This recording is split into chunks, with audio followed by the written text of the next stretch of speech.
بسم اللہ الرحمن الرحیم. ناظرین السلام علیکم. یوٹیوب ادب چینل قلم قافلہ پاکستان میں ہوں گل بخشالوی. پیش خدمت ہے میری کہانی میری زبانی. تصنیف جا دیکھا تیرا امریکہ، قسط نمبر 21. ناظرین، امریکہ میں پہلے رمضان المبارک کی سحری بھی کیا خوب سحری تھی.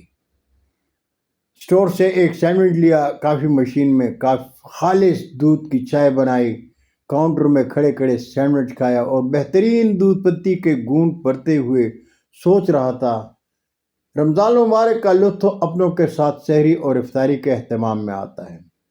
سحری میں پراٹھے اور افطاری میں سموسوں اور پکوڑوں سے رمضان کا لطف دوبالا ہو جاتا ہے، لیکن میں اس سے محروم تھا. نہ پراٹھے تھے، نہ پکوڑے، اور نہ نمازیں اور نہ تراویح. ڈیوٹی چونکہ رات کو ہوتی تھی، اپارٹمنٹ میں روزہ کھولتا اور نماز مغرب پڑھ کر نماز عشاء سے قبل ڈیوٹی پر 7-Eleven چلا آتا. سحری کے وقت دودھ پتی چائے بناتا اور برگر کھا کر روزہ رکھتا.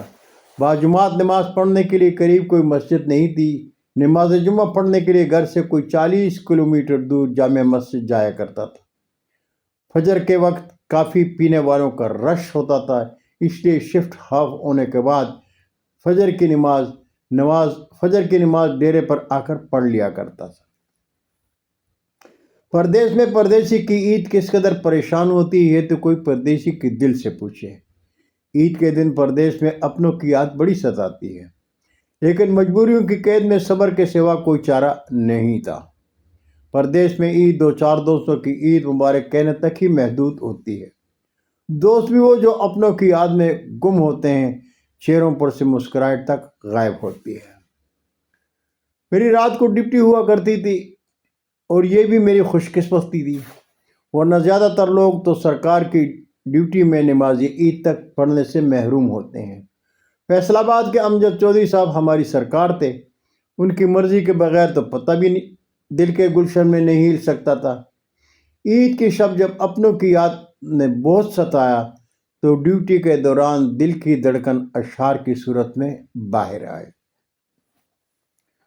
سوئی ہوئی یادوں کو جگایا نہ کرے عید، سوئی ہوئی یادوں کو جگایا نہ کرے عید، پردیس میں اتنا تو ستایا نہ کرے عید، اور کانٹوں پہ گزر جائے مسافر کی شب عید، اتنا بھی تو طوفان اٹھایا نہ کرے عید.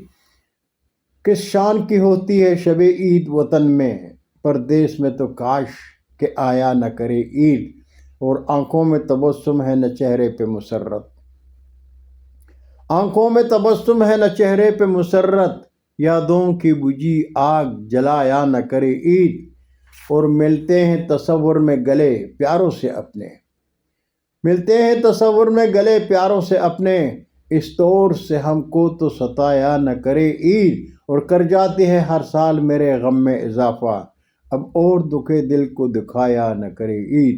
ممکن ہو تو اے نظم جہاں اتنی مدد کر، ممکن ہو تو اے نظم جہاں اتنی مدد کر، اشکوں سے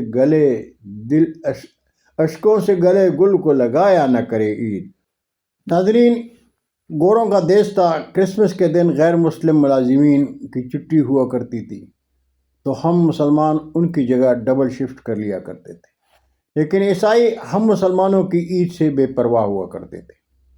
عید کے دن اگر کوئی ملازم عید پڑھنے کے لیے ضد کرتا تو امجد علی چودھری صاحب اپنی نماز عید قربان کر کے ڈیوٹی پر کھڑے ہو جاتے اور ملازم نماز عید پڑھنے کے لیے چلا جاتا، اس لیے کہ پاکستان توتا نہیں، اسٹور تو بند نہیں کیا جا سکتا تھا. عید کی صبح کو شفٹ سے فارغ ہو کر ڈیرے آیا، غسل کیا، فجر کی قضا نماز پڑھی، لباس تبدیل کیا اور عید کی نماز پڑھنے کے لیے جامع مسجد چلا آیا. نماز پڑھنے کے بعد واپس آیا تو فریج میں رکھا ہوا کھانا مائکرو ویو میں گرم کر کے کھایا اور لیٹ گیا. سونے کی کوشش کرتا رہا لیکن دل خیالوں میں اپنوں سے گلے ملتا رہا، انہیں عید مبارک کہتا رہا. ان سے خیالوں میں گپ شپ کے دوران جانے کس وقت آنکھ لگی اور سو گیا. آنکھ کھلی تو عید گزر چکی تھی. امریکہ میں زندگی کو رنگ لگنے لگے تھے، اس لیے کہ میں نے بس اپنے کام سے کام رکھا. کچھ دوستوں کا مشورہ تھا کہ میں اگر شادی کر لوں تو میرا گرین کارڈ جلد بن جائے گا۔ ایسے دوستوں کے لیے میرا جواب ہوتا کہ میں امریکہ میں اپنی ذاتی زندگی کے حسن کے لیے نہیں آیا۔ میرے سر پر خاندان کی کفالت کے ساتھ قرضوں کا بوجھ ہے۔ امریکہ میں دوران قیام اگر مجھے کوئی تکلیف نہیں، کاروباری زندگی ٹھیک ہے تو کیا ضرورت ہے؟ ویسے بھی گرین کارڈ پاس ہو تو ہر 6 ماہ بعد پاکستان آنے کے لیے دل دھڑکے گا، جو کماؤں گا خرچ ہوتا رہے گا۔ میں نے فون پر طارق عزیز سے پوچھا کہ حساب کتاب کر کے بتاؤ تو صحیح کہ میں نے کتنی رقم کی ادائیگی کرنی ہے۔ تو طارق عزیز صاحب نے انتہائی مایوسی میں بتایا، حاجی صاحب قرضہ بتاؤں گا تو آپ پریشان ہوں گے۔ تو میں نے کہا بھائی، خدا تعالیٰ نے اگر آج تک میری ہر مشکل میں میرا ساتھ دیا ہے تو آخری مشکل بھی حل ہو جائے گی۔ طارق عزیز صاحب نے کہا میں نے حساب کر لیا تھا، جو کمیٹی ممبران کمیٹی وصول کر چکے ہیں ان سے ہم نے کوئی 65 لاکھ روپے لینے ہیں اور ہم نے 1 کروڑ 6 لاکھ روپے دینے ہیں۔ میں نے طارق عزیز صاحب سے کہا کہ گھبرانے کی ضرورت نہیں، انشاءاللہ یہ رقم میں ادا کر کے بہت جلد پاکستان آؤں گا۔ جہاں تک جو رقم ہم نے کمیٹی ممبران سے لینی ہے وہ بھول جائیں، میں آپ کے اکاؤنٹ میں رقم ہر مہینے بھیج رہا ہوں، لیکن فی الحال میں کسی کمیٹی ممبر کو اس وقت تک کوئی ادائیگی نہیں کروں گا جب تک میں اپنے بچوں کو پاؤں پر نہ کھڑا کر دوں۔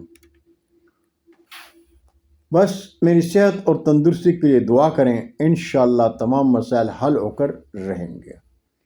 بہت شکریہ ناظرین، زندگی نے ساتھ دیا تو آپ بیتی کہ اگلی قسط میں انشاءاللہ پھر ملاقات ہوگی۔ اجازت چاہوں گا، اللہ ہم سب کے پاکستان کا حامی و ناصر ہو۔ پاکستان زندہ باد۔